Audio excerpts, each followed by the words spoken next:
Alors bonjour tout le monde, bienvenue au Randolph. Oups, d'ailleurs, on est sur la terrasse en compagnie de mon ami Vincent pour vous parler d'un gros jeu, je pense, un jeu marquant, c'est ce qu'on va peut-être essayer de voir ensemble. Vincent, tu nous gâtes en amenant ta grosse boîte. Oui, Hegemony. Hegemony. Alors, t'es prêt? Oui, c'est parti.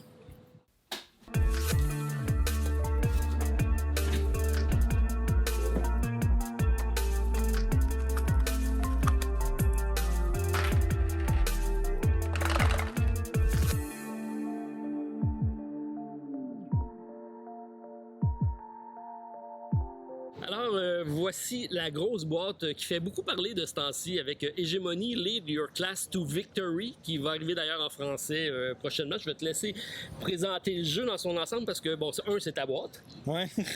On a eu la chance, par contre, d'y jouer tous les deux. Ouais, exact. Et on tenait à vous revenir pour vous expliquer, bon, qu'est-ce que le jeu, à quoi s'attendre lorsqu'on va prendre cette boîte-là en main et savoir si c'est de quoi qui nous a plu. Je sais pas si ça sera probablement pas notre premier sujet de Discord, je pense pas. Non, exact. Non. On va s'en réserver pour d'autres vidéos. Mais en gros, en fait, ce que c'est comme jeu, en fait, c'est une méga grosse boîte là, en tant que telle, là, Hegemony. C'est un jeu, en fait, pour 2 à 4 joueurs. Et il y a même une variante solo dans la version Kickstarter. Oui, exactement. Mais pas dans la version retail. Non, exactement.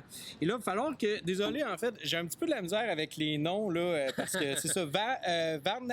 Varnavas Timotheou et Vangelis Bagiartakis. Vangelis, moi je l'ai déjà vu, il a fait d'autres jeux que j'ai. Je pense que j'ai 2 jeux de lui. De l'autre, par contre, je le connais pas du tout. Non, c'est son premier jeu, en fait. Ce gars-là, en fait, l'autre, c'est un... On va l'appeler l'autre. Oui, exactement. Donc, lui, c'est un professeur, en fait, de politique, socio-économie, bref, géopolitique. Oui, ça exactement. paraît parce que il y a un livre au complet de sciences politiques, savoir comment comprendre les concepts de la société en général, je dirais, c'est même pas du jeu. Ouais, c'est ça, exactement. Puis en fait, c'est que lui est arrivé avec une idée. Il a dit, écoute, je viens de triper ces jeux de société, je veux faire un jeu sur une représentation, une simulation en fait l'économie en fait d'un pays là, économie interne. Puis Monsieur Vangelis, qui est plus expérimenté, a fait comme ouais, let's go, on va faire ça ensemble. Puis ils ont commencé à créer cette espèce de jeu là, un peu comme si on gossait Frankenstein. Ils sont arrivés avec ce jeu là sur la table et voilà, ils ont un peu renversé, je pense, le monde du jeu. C'est un jeu aussi d'ailleurs que ça faisait un bon 3 ans qui était en fait en développement, qu'on parlait énormément. Beaucoup de gens l'attendaient, là, appréhendaient en fait sa sortie là, sur Kickstarter. Puis en fait, il est sorti et ça a été quand même un gros succès. Là. C'est pas été le plus grand succès de tous les temps sur Kickstarter. Il n'y a pas de figurine en partant, donc c'est sûr que ce sera pas un gros jeu. Oui, c'est ça. C'est pas un Simon. Oui, c'est ça. Mais c'est surprenant parce que c'est même un jeu très intellectuel à la base, parce que c'est basé sur des concepts réels qu'on pourrait s'attendre à avoir un jeu, ce que je peux dire drabe, mais c'est pas le cas du tout. Là. C'est un vrai jeu de société en arrière de ça. Et en tout cas, spoiler, quand j'ai joué, c'était le jeu que j'ai ri le plus durant le week-end. Ah ouais? Par les expériences qu'on a. Ah oui, définitivement. Là, ça crée quelque chose d'assez unique au niveau du gameplay. Comment dans le fond, toi, je pense que tu as joué avec Martin de la Zone, c'est ça? Martin de la Zone et Stéphane, que vous connaissez de la chaîne. Donc, c'était notre fin de semaine au chalet. Donc, Martin avait donné... J'avais demandé à Martin de donner sa copie et on a joué une partie à 3 joueurs. Toi, tu as joué à 4 joueurs. Oui, exactement. Puis en fait, c'est un peu... je voulais un peu partager mon expérience. Depuis, en fait, 2-3 ans, je suis sur un groupe, en fait, qui regroupe plusieurs sommités du jeu, là, je dirais. On parle de Cole Wehrle, on parle des auteurs de Food Chain Magnate, des gens là, vraiment de tout alibi, de différents endroits. Je comprends pas, je suis pas là. Ouais, c'est ça. Ben écoute, je vais t'inviter, c'est sûr. Bon. Mais tout ça pour dire que en fait, ils commençaient à en parler. Moi, j'avais vu ça, puis j'étais bien gros occupé. Un de mes amis qui est sur le groupe, il me dit, Vincent, faut que t'ailles backer ce jeu-là. Je dis, j'ai pas le temps, ça me tente pas, ça a l'air d'être un gros jeu. Il me dit, au pire, back-le, puis tu le vendras après. Puis là, j'ai fait, bon, ok, c'est correct. J'ai vu, c'était pas si cher que ça, c'était pas si pire. Bon, j'y arrive chez nous, puis là, l'expérience que j'ai, qu'on me dit que là, on me dit que c'est un jeu de 7 heures qui est vraiment intense, puis que là, écoute, tu vas te perdre, puis là, j'en entends un petit peu parler, puis là, ça tombe quasiment dans... J'entends même certaines personnes critiquer un peu que c'est quasiment drabe comme jeu. Donc là, je me dis, est-ce que vraiment j'ai envie de le faire? Parce que quand même, drabe, on peut. C'est un beau design, mais c'est pas le jeu le plus wow qui existe. C'est ça, c'est très iconographique. Ouais, très iconographique. Puis en fait, là, de fil en aiguille, ce qui s'est passé, c'est que j'ai reçu ma copie, puis j'ai comme pas déballé ma copie parce que je me disais, ben, je vais y jouer avant. Avec qui je vais jouer? C'est ça, avec qui je vais jouer. Je vais y jouer avant. Si ça m'intéresse pas, je vais le revendre. Fait que comme ça, au moins, la copie va être sous cello. Puis finalement, je l'ai déballé, puis j'ai joué, puis vous allez savoir ce que j'en pense tantôt. Hein? Oh, OK. On garde le punch pour la fin. Exactement. Parce qu'effectivement, donc, tu nous as préparé une petite structure de vidéo pour pouvoir vous présenter qu'est-ce que le jeu, c'est ceux qui ne le connaissent pas. Puis, on va finir par donner notre appréciation de nos expériences qui sont quand même assez limitées. Ouais. Donc... je pense que c'est un jeu d'entrée. En fait, c'est important de comprendre que normalement, admettons, je sais pas toi combien de parties tu fais d'un jeu avant de le critiquer, mais clairement, ce jeu-là, moi, c'est entre 3, c'est peut-être 3 à 5 parties, peut-être, mais clairement, 3 à 5 parties, c'est pas assez pour avoir une opinion ferme, stricte et très structurée autour de qu'est-ce qu'on en pense. Là, en partant, c'est un jeu asymétrique. Il y a 4 factions, donc ça prendrait minimalement d'avoir joué 2 fois chacune des factions pour parce que la première fois qu'on y joue, tu apprends à le découvrir. Ouais, tu ne vas pas l'optimiser, ça va te prendre au moins 2 fois. Donc, ça te prendrait au moins 8 parties pour avoir fait un aperçu du 360 du jeu. Mais moi, je me garde ce privilège-là d'en faire plusieurs quand j'ai un doute. Ouais. Celui-là, j'en ai pas eu beaucoup. Non, c'est ça, exactement. Mais en fait, justement, tu parles de 4 différentes factions, d'asymétrie. Tu veux-tu nous faire un peu un survol en tant que tel? Ben oui, effectivement, c'est un jeu donc qui reprend les 4 grandes classes, si on veut, de la société, qui sont les capitalistes, évidemment. Là, on ne mettra pas le haut et le bas de l'échelle parce qu'il n'y a pas vraiment d'échelle dans ce jeu-là. Ah, Tout le monde est interdépendant. Tu peux pas performer si tu es le seul capitaliste puis qu'il n'y a pas un travailleur autour de la table.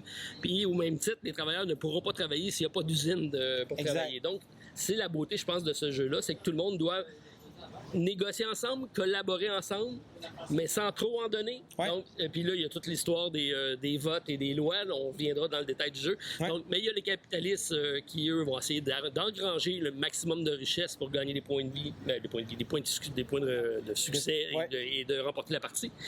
T'as la classe ouvrière qui, eux, vont générer le lot d'ouvriers qui vont prendre l'immigration, qui vont les envoyer travailler dans les différentes usines. Donc, c'est la main-d'œuvre, c'est eux qui se font payer, c'est avec ça qu'ils vont accumuler une certaine influence dans le jeu. Et ils doivent être capables de générer de la sécurité au niveau de la santé. Mm-hmm. Et l'autre richesse, c'est de la santé. Puis, dans le fond, l'étude, Oui, la connaissance, c'est exactement. Ça. Non, on va envoyer leurs travailleurs aux études, puis donc aller comme ça, faire monter, si on veut, leur influence dans la société. Tu as l'État, bien sûr, qui, moi, ayant joué à 3, l'État était généré par le jeu, parce qu'on peut le jouer, on n'est pas obligé d'avoir les 4 factions disponibles. Toi, tu as joué à 4, donc tu pourras plus un peu parler de l'État. Mais l'État, c'est les hôpitaux, c'est toutes les sphères publiques qu'on va pouvoir envoyer également des travailleurs qui vont générer un certain nombre de ressources qui vont être disponibles et eux qui vont pouvoir être influencés aussi avec les différentes lois qu'on va voter. Ouais. Bien sûr, il y aura l'histoire de la taxation aussi. Donc, c'est ce qui rentre en ligne de compte parce que donc les commerces vont payer des taxes à la fin de chacun des tours de jeu. Et comme ça, elles vont engranger suffisamment d'argent pour payer les travailleurs parce qu'elle aussi va devoir payer faire rouler l'État parce qu'il y a une question d'endettement aussi dans le jeu. C'est vraiment un portrait vraiment très, très fidèle de ce qui est une société sans être chiant pour autant. Ouais, c'est ça. C'est ça qui est assez fantastique. Et bien, la fonction que j'ai jouée, moi, la faction, c'est la classe moyenne, qui est probablement celle que je trouvais la plus prise entre les deux. Et ça reflète très, très bien ce qui est la classe moyenne parce que je devais gérer des business, mais au lieu d'avoir des multinationales, moi, c'était des dépanneurs entrepreneur, c'est de la petite business. J'avais des travailleurs que j'engageais, mais je devais les faire travailler aussi. J'avais le même problème. J'avais comme l'ambition de la grande et les problèmes des travailleurs. Donc, j'étais pris entre les deux et j'étais celui qui avait jamais d'argent à la fin du mois parce que j'arrivais pas. Mais ça m'a permis quand même de tirer mon épingle du jeu. J'ai fini deuxième, mais ça a été... en fait, tu as joué ta vie personnelle. Ouais, exactement. Fait que c'est les 4 factions qu'on retrouve dans le jeu, qui sont, comme je dis, très, très interdépendantes les uns des autres. Il y a de la symétrie, on a des cartes. Là, je vais peut-être rentrer dans les mécaniques plus du jeu, proprement dit. Oui, c'est ça. Ben, en fait, je dirais que les 4 factions vont fonctionner principalement autour du fait d'emploi puis d'embauche. D'un côté, l'État puis la classe capitaliste va créer des industries ou des services publics pour engager la classe moyenne et la classe ouvrière. Puis eux autres, en fait, vont venir assurer un certain revenu à l'État ou aux capitalistes. Donc, ça peut être des ressources, ça peut être aussi, admettons, des biens en fait publics, là, comme par exemple, on parlait des études de la connaissance, on peut parler aussi de la santé. Autrement, il va y avoir une fonction aussi de la classe ouvrière, va davantage jouer sur l'idée que ils doivent en fait amener le plus possible de travailleurs sur la table pour qu'ils soient embauchés, pour que la classe ouvrière ait le plus d'argent possible. Avec cet argent-là, elle va être capable de pouvoir générer différents points de victoire, là, que ce soit par le biais par le biais en fait de les acheter directement avec des ressources qu'ils peuvent récolter. Le capitaliste, son but, c'est de récupérer des ressources aussi qu'il va générer à partir de cette industrie, faire de l'exportation, de l'importation. La classe moyenne, elle est un peu, comme tu as dit, entre les deux. Et l'État, elle est un peu c'est probablement le rôle qui est un peu plus macro, je dirais, parce que on va devoir en fait parler, discuter avec tous les joueurs, s'assurer en fait qu'il y a un certain équilibre, puis toujours en fait permettre aux joueurs de venir de les attirer juste assez chez nous pour venir récupérer nos ressources, mais toujours être capable de nous donner de l'argent en poche, versus le capitaliste que son but, lui, peu importe, il essaye qu'il y ait une pénurie puis qu'il vende à plus gros prix, à plus gros profit. Ouais, c'est ce qui est intéressant parce qu'on joue avec les concepts de marché.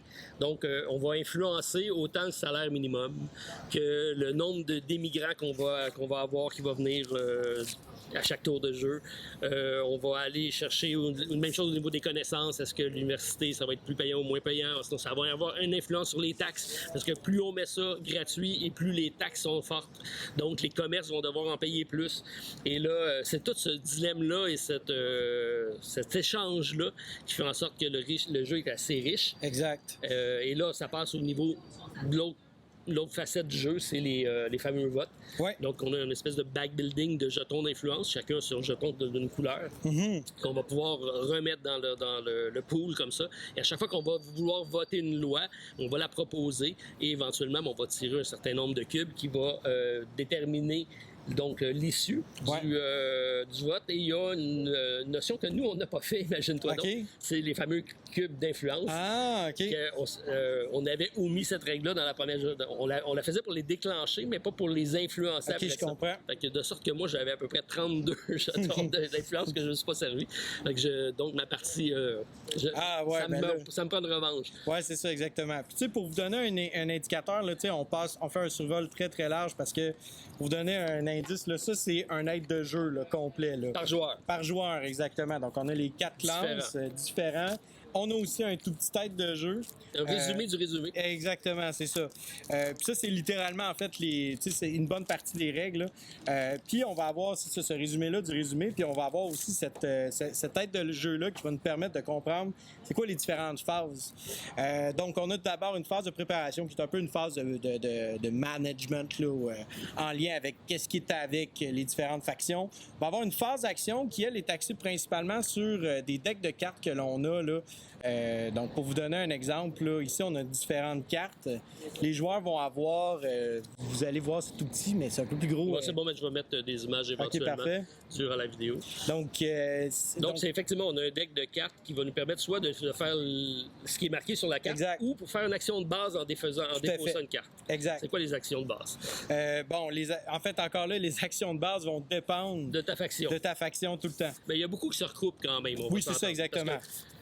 Comme la classe moyenne a fait un petit peu les deux parce qu'elle est pris en autant de... C'est juste que c'est pas la même ampleur de tâches, mais si je veux aller construire, je vais devoir utiliser des cartes pour construire aussi. Ce que j'ai aimé, c'est qu'il y a beaucoup de cartes... les decks sont toutes spécifiques à votre faction. Ils sont très, très, très, je trouve, thématiques. Oui, vraiment. J'ai vraiment... certaines fois, là, la partie faisait en sorte que là, on regardait notre carte pour le bon moment, puis là, ça sortait. Et là, elle disait, toi, mon maudit, là, je suis tanné de jouer, tu t'arrêtes pas de me demander des augmentations. Regarde, je te l'ai donné pour éviter la grève. Ouais. Mais le tour d'après, Martin est arrivé, puis il a automatisé sa business, puis il a mis tout le monde à la porte en payant cher pour avoir une automatisation. Mais là, il n'y a plus besoin de payer d'ouvriers. C'était très thématique, c'était très drôle. Ça rentre juste bien dans la partie, c'est bien. Puis le jeu offre assez, en fait, de tension dans tes décisions personnelles, puis assez d'interaction pour te dire, je peux pas préparer tout mon tour à l'avance. Faut que je m'adapte à ce qui va se passer autour de la table. Oui. Une des actions aussi de base qui est généralisée à tout le monde, c'est que tous les joueurs peuvent proposer en fait un bill, donc une loi. Et on peut l'activer immédiatement. Et donc là, on passe immédiatement en vote et ça va grandement influencer ce qui va se passer autour de la table par rapport à, par exemple, le prix à payer pour certaines ressources. Ça peut être aussi l'accessibilité à ces ressources-là. Ça peut être basé sur plusieurs... on pourrait vraiment passer comme l'après-midi au complet à vous expliquer tout ça.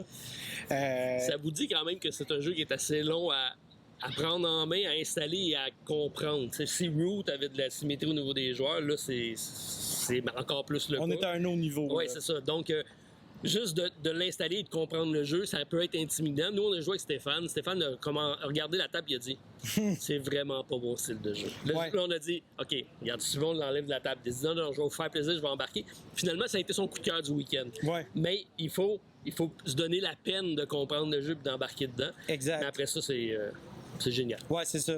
Puis donc, c'est ça. Donc là, on a comme cette phase-là d'action. Après ça, on a une phase de production où est-ce qu'on va produire différents biens. On va avoir une phase d'élection. On en a déjà parlé. Et finalement, une phase de scoring. Et dans toute cette phase de scoring-là, toutes les différentes factions vont en fait scorer de différentes manières. Je dirais que ça, en l'ensemble, c'est relativement simple. C'est pas du déjà vu, mais ce qui fait vraiment, vraiment la différence, la distinction, c'est comment est-ce que chacune des différentes factions fonctionne. Tu en as déjà parlé, en fait, du côté immersif. Puis on pourrait parler même, en tant que tel, là, de la complexité de chacune des factions. Je dirais que, tout comme quand on commence à Root, quelqu'un qui commence à jouer à des jeux, qui s'intéresse à Root, va avoir à se concentrer uniquement sur sa faction. Je dirais que ça, on va avoir le même feeling, mais comme si ça va être pour des joueurs vraiment aguerris. Même les joueurs aguerris vont devoir faire « OK, je me concentre uniquement sur qu'est-ce que je fais. » Puis même après 2 parties, on va se concentrer uniquement. Puis là, maintenant, on va commencer à avoir les rouages. Mais c'est une erreur qu'on fait tous au début parce qu'on n'a pas le choix. Il faut apprendre à gérer notre personnage. Moi, je trouvais que le chemin vers la victoire n'était pas évident. Ouais. De voir comment faire des points de victoire, je pense que c'est... faut comprendre sa machine pour m'emmener dire... Moi, ça m'a pris un tour complet pour dire... OK, là, je comprends. Puis au 3e tour, je commençais à être efficace. Donc, ça peut prendre une bonne partie pour s'adapter. Comme tu te concentres sur ta partie à toi, moi, j'ai comme oublié ce qui se passait à droite et à ma gauche. Puis j'ai pas trop... J'ai joué les lois pour moi, mais non pas contre les autres. Ouais, exact. Et c'est l'erreur peut-être qu'on fait. C'est pas une erreur, mais je veux dire, si on veut augmenter, passer à l'autre niveau, c'est quand on connaît assez bien le jeu, puis là, on dit, OK, là, lui a joué cette loi-là, parce que lui, ça va lui donner tel avantage. Puis là, plus on joue, là, je présume, parce que j'ai pas fait des parties, mais c'est vraiment un jeu où... plus on va jouer, puis plus on va jouer avec les main groupes en plus, je pense que ça va atteindre des niveaux supérieurs. Là. Oui, tout à fait. Puis tu sais, justement, là, quand on parle tu parles des autres joueurs, puis je pense aussi la particularité, c'est que la configuration à 3 joueurs, comme tu l'as dit, c'est que l'État se gère automatiquement là, par une espèce d'automat, alors qu'à 4 joueurs, on a vraiment, vraiment les 4 différentes factions qui vont être en jeu. Ce qui fait en sorte que tu vois vraiment plus, je pense, l'ampleur des différentes décisions. Je peux me permettre un exemple. Là. Moi, j'ai joué l'État pour les parties que j'ai faites. Et, pas surprenant du tout. Non, c'est ça. Mais en fait, tu travailles pour l'État, d'ailleurs. Exact. Donc, tu vois, ça, c'est ma vie personnelle que je suis en train de jouer. Ouais, c'est ça. Mais tout ça pour dire que j'avais vraiment cette vision-là macro, fait que ça m'a permis, moi, un peu plus d'avoir une bonne vue d'ensemble des différentes factions. Puis aussi, à un moment donné, tu commences à saisir c'est quoi les intérêts de tous et de chacun. Fait que tu essaies toujours d'aller juste donner un petit peu, en fait, à chacun, sans jamais trop, en fait, leur donner, parce que tu le sais que si tu leur donnes trop, ben après ça, eux autres, ils vont prendre le dessus. Puis après ça va être de convaincre les autres que, bon, ce joueur-là, il est à abattre, entre guillemets. Mais la cible. Oui, c'est ça, exactement.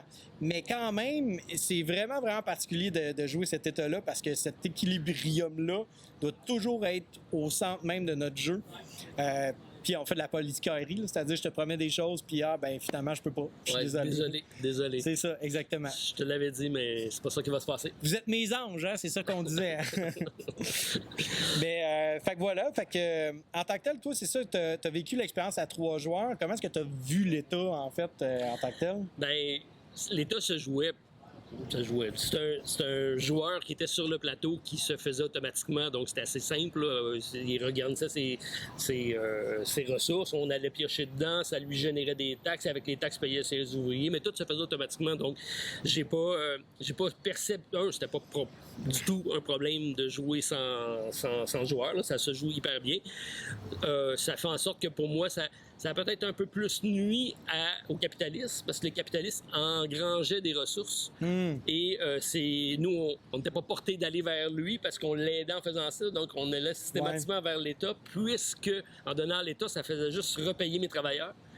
Donc, même s'il me chargeait moins cher, j'avais plus envie d'aller vers l'État parce que je savais que je m'aidais, mais je le nuisais en même temps. Donc, peut-être qu'effectivement, à 4, ça doit être vraiment son sweet spot. Là. Ben, tu sais, c'est surtout aussi, c'est que quand tu payes l'État, ben l'État fait des points. Donc, là, tu ajoutes un disque autour de la table, puis là, tu revois, en fait, ce disque-là se déplacer à chaque fois que tu lui payes, puis que tu vas récupérer chez l'État. Là, soudainement, ça change la dynamique parce que tu te dis, attends un petit peu, est-ce que je veux trop faire bénéficier l'État en tant que tel? Oui. Donc là, je vais peut-être aller voir le capitaliste à la place, je vais peut-être payer un petit peu plus, mais au moins, je vais... J'équilibre. Exactement. C'est ça. Puis je dirais en fait qu'en tant que tel, il y a une mécanique super intéressante au niveau de l'État où est-ce qu'on va avoir des cartes événements. Ces cartes-là événements vont nous dicter en fait, faut que tu donnes des ressources à des joueurs. Et là, après ça, tout ça va te permettre de pouvoir avoir une meilleure relation avec ces joueurs-là en tant que tel. Donc, tout avance sur les 3 différentes pistes, là, c'est-à-dire la piste des ouvriers, piste de la classe moyenne, puis la piste des capitalistes. Plus tu avances sur ces pistes-là, plus tu risques de scorer des points parce que tu scores toujours, en fait, tes 2 pistes les moins avancées. Et ces événements-là, c'est qu'il faut que tu donnes énormément aux autres joueurs pour avancer tranquillement. C'est ce qui n'est pas dans la partie, je te dirais, à 3 joueurs. Exactement. Le deck d'événements, je pense qu'on ne l'utilisait pas. C'est ça. Mais j'aurais aimé ça jouer contre toi parce que moi, j'avais une carte à un moment donné qui me disait vous ouvrez un nouveau commerce et par chance, c'est l'État qui subventionne. Oui, je sais. Et là, c'est toi qui paye. Oui. Fait que ça vient vraiment, vraiment un peu, excusez-moi l'expression, mais fucker le chien. C'est parfait. Puis surtout aussi, c'est le fait que quand on va donner aux autres joueurs, les autres joueurs, en fait, comme action gratuite, peuvent aller récupérer ce que l'État leur donne. Donc là, eux autres sont contents. Ils ont des ressources supplémentaires. Mais l'État, chaque fois qu'on va récupérer chez eux, il fait un point. Et tu le sais comme moi, les points dans ce jeu-là, il n'y en a pas énormément. Non, ils sont durs à aller chercher, ils sont très durs. Oui, c'est ça. Donc là, à un moment donné, en fait, je mets des choses, puis à la deuxième partie, là, les joueurs ont commencé à réaliser, attends un peu, ça vaut-tu vraiment un point ce que j'y donne? Exactement. Parce que c'est une nécessité, on est obligé d'en avoir. Mais on a différentes façons d'aller chercher. Ouais. La plus facile, c'est peut-être d'aller piocher dans l'État parce qu'ils sont là. Mais là, tu dis, OK, si c'est à lui que je donne, ça va l'avantager de telle façon. Donc, où est-ce que c'est mieux pour moi puis où est-ce que c'est moins bon pour mes adversaires? Exactement, c'est ça. Puis je dirais, en fait, ça, c'est la beauté du jeu, c'est que chaque joueur doit vraiment incarner, s'immerser dans dans le rôle qu'ils vont jouer. La classe ouvrière, c'est probablement la classe que je veux jouer prochainement parce que c'est vraiment une classe qui fout le bordel. Son seul et unique Encore but, une fois, son style. son seul et unique but, c'est foutre le bordel, c'est de prendre le taureau par les cornes puis dire tu veux pas me payer plus, parfait, tu généreras pas de ressources puis ça vient de s'éteindre là. Il y a même une carte qui est sortie, dans le deck de Stéphane, c'était il voulait faire la preuve qu'il y avait trop de main-d'œuvre versus le nombre de. Puis il avait obligé d'aller investir, sinon il pouvait pas raccumuler son. En tout cas, il n'y avait pas de profit qui rentrait durant ce temps-là au niveau du capitalisme. Il était obligé d'ouvrir des compagnies parce qu'il faisait la démonstration qu'il y avait un trop haut taux de chômage, parce qu'il y avait trop d'employés. Bref, tout ça, c'est super bien imbriqué. On vous compte ça, ça peut paraître un peu drabe comme thématique, mais sincèrement, on rentre dans la peau de notre faction, de notre classe, et c'est instantané parce qu'on a toutes déjà ces références-là. On n'a pas besoin de faire un jeu de rôle. On est dans la peau de nos travailleurs, puis on veut aller en grève ou on veut aller avoir un représentant syndical pour tel et tel. Donc, en tout cas, pour moi, ça coule très, très facilement. Oui. Puis je pense, en fait, c'est que, tu sais, en fait, j'avais vu une critique en ligne, puis je trouvais que c'était pas inintéressant. Je suis pas nécessairement d'accord, mais je trouvais ça intéressant parce qu'il disait, tu sais, l'enjeu de ce jeu-là, c'est qu'il simule vraiment une économie interne. Uniquement qu'est-ce qui se passe à l'intérieur de notre société. Donc, tu n'as pas tous les événements qui peuvent se passer à l'extérieur. Il n'y a pas de guerre en Ukraine. Exactement, par exemple. Donc là, il n'y a pas de réfugiés qui viennent. Donc là, il n'y a pas de, mettons, de classe ouvrière qui commence à... C'est l'extension, ça, qui s'en vient. Exactement, probablement. Là, t'sais. Donc, tout ce qui se passe à l'extérieur, on n'a pas cette vue d'ensemble-là. Ce qui peut paraître des fois un peu utopique comme manière de fonctionner parce que, bon, on est capable de fonctionner à l'interne. Ben, il n'y a rien de l'externe qui nous influence. Mais c'est ça, tu vois, où est-ce que je suis un petit peu en désaccord? Je suis pas nécessairement tout à fait en accord parce que le jeu crée vraiment bien cet aspect-là d'économie interne. Et comme j'ai dit, il faut incarner notre rôle à 2000%. Puis, honnêtement, je pense que la seule restriction qu'on a, c'est que la première partie, elle est vraiment intimidante. Absolument. Oui, juste de prendre les règles, d'essayer de les comprendre. Après ça, moi, c'est ça, c'est que j'avais pas du tout idée, tu sais, comme j'avais des jetons d'influence, là, c'est une mauvaise lecture de règles, mais j'étais là en me disant, OK, il va sûrement avoir une carte qui va arriver à un moment donné qui va me permettre de les utiliser. Fait que là, j'attendais parce que je connaissais pas le jeu, puis là, je dis, ah non, puis là, ça m'a pris vraiment 3 tours avant de dire, OK, là, je sais comment faire des points. Puis ça, c'est rare que ça m'arrive. D'habitude, je commence la game, puis je dis, OK, je sais vraiment par où foncer. Là, j'étais un peu en équilibriste là, durant cette partie-là. Ça m'a permis d'avoir une belle partie découverte, mais c'est sûr que c'est le genre de jeu que tu as fini, puis tu dis, même si ça a pris 1 heure à installer, puis 2h30 à jouer, 3 heures, je sais pas combien de temps ça a pris ta partie, là. J'ai pas les stats exactement, mais ça a été quand même assez long. Mais ça passe super vite, et tu as quasiment le goût d'en faire une autre. Ouais. Là. Immédiatement. Ben, en fait, c'est ça qui est arrivé avec nous autres. On est arrivé, on a joué au jeu. Le lendemain, on s'est replanifié une autre partie parce qu'on était comme, OK, là, on sait comment jouer, on veut jouer, puis on va... Vous avez gardé les mêmes rôles? On a gardé les mêmes rôles. On a gardé les mêmes rôles parce que pour nous, c'était important. Puis tu vois, en fait, on parlait de Root tantôt. Ben, contrairement à Root, où est-ce que moi, j'ai fini ma partie, je me disais, j'aimerais ça essayer un autre rôle. Ouais. Là, on dirait que je me disais... Non. Non, t'as pas passé à travers après une partie, c'est ça. Exactement, c'est ça. Puis c'est pas, en fait, c'est pas que t'es curieux de voir. Je suis très curieux des autres factions, mais je suis curieux de comment bien la saisir, comment bien comprendre, puis de commencer dès le départ à être dans le feu de l'action, là, comme tu dis. Là, oui, parce que c'est à la fin que tu sais comment tout ça fonctionne. Fait que tu recommences la même faction, là tu te dis, OK, là, je me prends beaucoup plus tôt. Oui, c'est ça. Là, c'est pas la même vitesse de partie. Oui, c'est ça. Puis le deck de cartes, encore une fois, ça a l'air anodin, là, les différents événements, mais en même temps, quand on connaît bien les cartes de chaque faction, on est capable de pouvoir dire, OK, bon, ben, je vais aller chercher cette carte-là ou je vais essayer de m'organiser pour que cette carte-là, je puisse la garder pour tel ou tel moment. Donc, tu commences à bien saisir. En fait, c'est que tu commences à saisir l'interaction. Oui. Tu saisis comment les joueurs interagissent. Ça, c'est peut-être la distinction que j'aurais à faire avec Root. Où est-ce que Root, moi, a commencé à perdre un peu de l'intérêt, c'est quand j'ai réalisé qu'au final... Attends, quoi? Perdre l'intérêt. Ah, OK. Ben oui, c'est ça. Quand j'ai commencé à perdre l'intérêt, c'est quand j'ai réalisé, ben au final, je fais mes points. Puis, ben, un moment donné, si j'en ai trop, ben, les joueurs vont me taper dessus, puis c'est tout. Mais tu sais, c'est un jeu où dès que tu montes au-dessus des autres, tu te fais rabattre facilement. C'est ça. Lui, il y a tellement d'interdépendance entre les personnages que tu peux pas te permettre de taper juste sur un parce que si j'ai pas de travailleurs, ma business fonctionne C'est pas. ça. Tu sais, même moi, en tant que classe moyenne, je pouvais mettre mes cadres. Mes cadres, j'ai pas besoin de les payer, mais pour que ma business soit optimale, j'avais besoin d'un cadre et d'un travailleur. Donc, j'ai pas besoin d'attirer les travailleurs. Fait que je faisais une opération de séduction vers le travailleur, et même titre que les capitalistes disaient non, moi aussi j'en veux. Fait que là, tous les deux, on avait besoin de lui pour performer. Fait que c'est ça qui est fort de ce jeu-là, c'est que c'est un jeu de confrontation oui, mais d'interdépendance de tout le monde, et tu peux pas faire ton bout de chemin tout seul. Tu as besoin de tout le monde. C'est ça, exactement. Puis je pense que c'est là où est-ce que ce jeu-là m'a vraiment interpellé, en fait, parce que c'est pas juste un jeu asymétrique, c'est un jeu interdépendant, comme c'est un super bon terme pour le décrire, interdépendant, où est-ce que oui, on joue des factions différentes, mais c'est pas une faction qui est distincte au sens où est-ce que, écoute, je vais jouer de façon différente. Non, c'est que j'interagis de façon différente. C'est ça, exactement. Puis j'imagine que les parties vont être tellement différentes selon avec qui je vais jouer. Oui, toi, qui fais l'État, ça sera pas le même que si j'ai Pierre qui fait l'État ou si j'ai un autre qui fait l'État. C'est sûr et certain. Puis même, j'irais au-delà de ça. Le joueur qui est assis, mettons, avec la classe ouvrière va avoir une perspective de comment jouer, comment interagir, qui va être complètement différente. Puis ça va aller aussi selon l'expérience. Fait que moi, en étant à l'État, je vais jouer la classe ouvrière de façon complètement différente que toi qui vas la jouer, par exemple. Oui. Donc ça, en tant que tel, c'est un plus pour ce jeu-là. Puis justement, tu sais, là, premièrement, je pense que c'est assez évident si on aime ça ou non. Oui, on n'a pas été très subtil là-dessus. Non, on s'est fait un petit teaser au début, mais moi, je le classe parmi mes meilleures expériences ludiques de cette année. Ça, c'est sûr. Oui.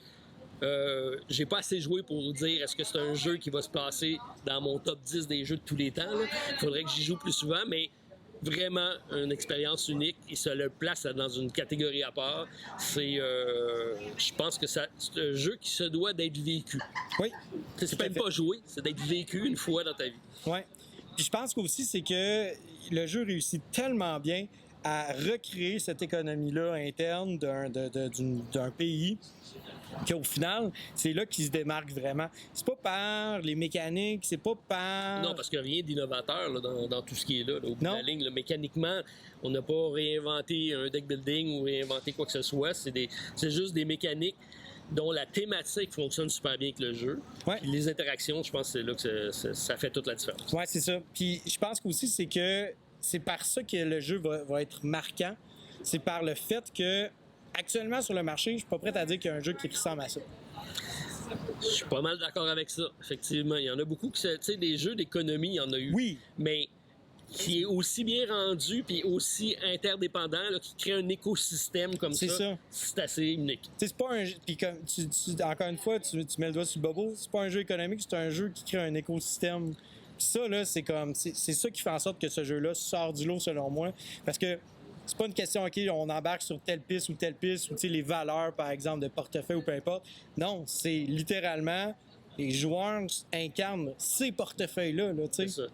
Puis, tu sais, il y a trois... quand on fait des lois, on peut l'emmener sur 3 types de curseurs. Donc, très intervention de l'État, très à l'autre spectre, très privé, puis quelque part entre milieu. Moi, ma classe moyenne, tous mes curseurs devaient être dans le centre à la fin pour marquer des points. Mais ça me dérange pas, durant la partie, de les amener quelque part qui fait mon affaire. Ouais. Mais il faut que, vers la fin, je sois capable de ramener. Mais tout le monde a ce même objectif-là. D'après ça, jouer avec les fameuses lois pour que ça soit bénéfique en fin de partie avec lui. Donc, c'est d'accepter des compromis en termes de partie, même d'appuyer, parce que quand tu appuies un vote, tu fais des points. Ouais. Même si c'est pas pour ton avantage, tu dis, OK, ça me dérange pas d'y aller parce que je vais faire un point durant ce tour-là. Parce que si le vote passe pas aussi, on perd des cubes, les autres cubes sont remis dans le sac. Bref, il y a plein de petites mécaniques très, très subtiles, mais qui... je pense que plus je vais jouer, puis plus je vais faire attention à ces détails-là, qui, je pense, sont pas anodins. Oui, c'est ça. Puis en fait, t'amènes un bon point parce que, tu sais, plus tu joues à des jeux, plus tu te rends compte que quand on t'explique une règle, tu fais « OK, mais pourquoi? Qu'est-ce que ça l'amène comme... » Tu sais, comme qu'est-ce qu'il y a, tu sais, mettons Qu'est-ce qu'il voulait amener dans exactement, tu sais, c'est l'iceberg en dessous de l'eau. Qu'est-ce que ça l'amène, ça, comme règle? Tu sais, est-ce que ça l'amène, tu sais, est-ce qu'il y a vraiment beaucoup de choses par rapport à ça? Puis ce jeu-là, on explique les règles, puis au départ, tu te dis, OK, mais pourquoi c'est tout là, puis soudainement en jouant, tu fais comme, OK, attends un peu, là, il y a beaucoup de choses qui se cachent derrière cette règle-là, beaucoup d'impact. Il y a comme, quand tu regardes le jeu après l'avoir joué, là, c'est comme si tu voyais tous les mécaniques de jeu, tous les styles de jeu, toutes les asymétries, et tout ça est relié par un paquet de ficelles. Ouais. Et que quand tu tires d'un bar, ça interagit avec l'autre. C'est comme une toile d'araignée gigantesque qui fait en sorte que il n'y a rien de laissé au hasard. C'est pas une mécanique ou une thématique plaquée sur un jeu. C'est ce qui fait le charme du jeu. Là. Tout est imbriqué parfaitement. Exactement. Donc, en somme, tu veux y rejouer, toi? Ben oui, absolument. Absolument. On a besoin de 2 autres joueurs. Exactement, c'est ça. Vous intéressez. C'est ça. Puis je dirais, en fait, puis pour revenir à ce que je disais au départ, l'idée que ça prenait 7 heures de temps, les parties, une fois que tu connais bien le jeu, puis nous autres, quand on a lu nos factions préalables, on s'en est sorti en bas de 4 heures. On est arrivé à 3 heures, 3 heures et demie à la deuxième partie, mais j'ai l'impression que plus on connaît, plus on est capable de pouvoir diminuer le temps de jeu. Ça fait en sorte que ça devient intéressant si c'est un jeu qui se déroule en bas de 3 heures, selon moi. T'sais. Oui, puis c'est pas des heures qui sont longues. Il n'y a pas de longueur dans ce jeu-là. Puis comme tu es toujours dans l'action, parce que tout ce que le monde fait, ça a une incidence sur toi-même et vice-versa. T'es pas dans le tour des autres, tu es tout le temps dans la partie. Exact. Tu es tout le temps dans la partie. Exact. Bref, belle surprise. Oui, très belle surprise. Belle surprise. Fait que je ne vendrai pas ma copie. Je vais la garder. Je vais la garder. Il va avoir une belle petite place dans ma ludothèque pour ça. Fait que voilà. Je pense qu'on vous a donné le goût. Sachez que ça arrive en français, donc ça devrait arriver en boutique prochainement. Ça ne sera pas un jeu qui va être abordable, par contre, je pense pas. Non, il y a beaucoup... Je pense qu'effectivement, mais ça vaut la peine. Si vous avez moindrement d'intérêt pour ce type d'atmosphère, de thématique-là, et que vous avez la chance d'avoir un groupe de joueurs, idéalement, parce que je pense qu'il shine plus qu'on est, plus à 4, il doit être à son meilleur. Donc, moi, c'est sûr que c'est une expérience que je veux refaire, et dans pas trop longtemps, parce que là, les règles sont fraîches, je serais prêt à y retourner. Là. Tout à fait. Puis, entièrement d'accord avec toi. C'est plate, on ne s'assinera pas aujourd'hui. Non, c'est ça. C'est ça pour une autre fois, j'imagine. Ça sera pour une autre fois. Merci d'avoir permis de faire un tour d'horizon de ce bijou ludique-là, je pense, qui est arrivé cette année. Pour moi, de nulle part. Je sais qu'il y en a qui attendaient, mais je n'avais pas contribué à la campagne. Puis, sincèrement, si tu la laisses là, moi, je pars avec. Okay? Ouais, c'est ça. Fait que, merci à toi de l'opportunité. Puis, je vais repartir avec mon jeu. Mais on va pouvoir se revoir puis jouer là, avec plaisir, avec grand plaisir. C'est super. Merci tout le monde d'avoir été là. Puis laissez-nous savoir en commentaire si c'est un jeu qui est pour vous, si vous êtes curieux de l'essayer. Puis si vous avez dans une convention une couple d'heures à passer puis qu'on a une copie, mais ça me fera un plaisir de partager l'expérience ludique avec vous. Exactement. Écoute, moi, je vous souhaite à vous et vos amis un très bon jouage. Salut tout le monde. À la prochaine. Bye.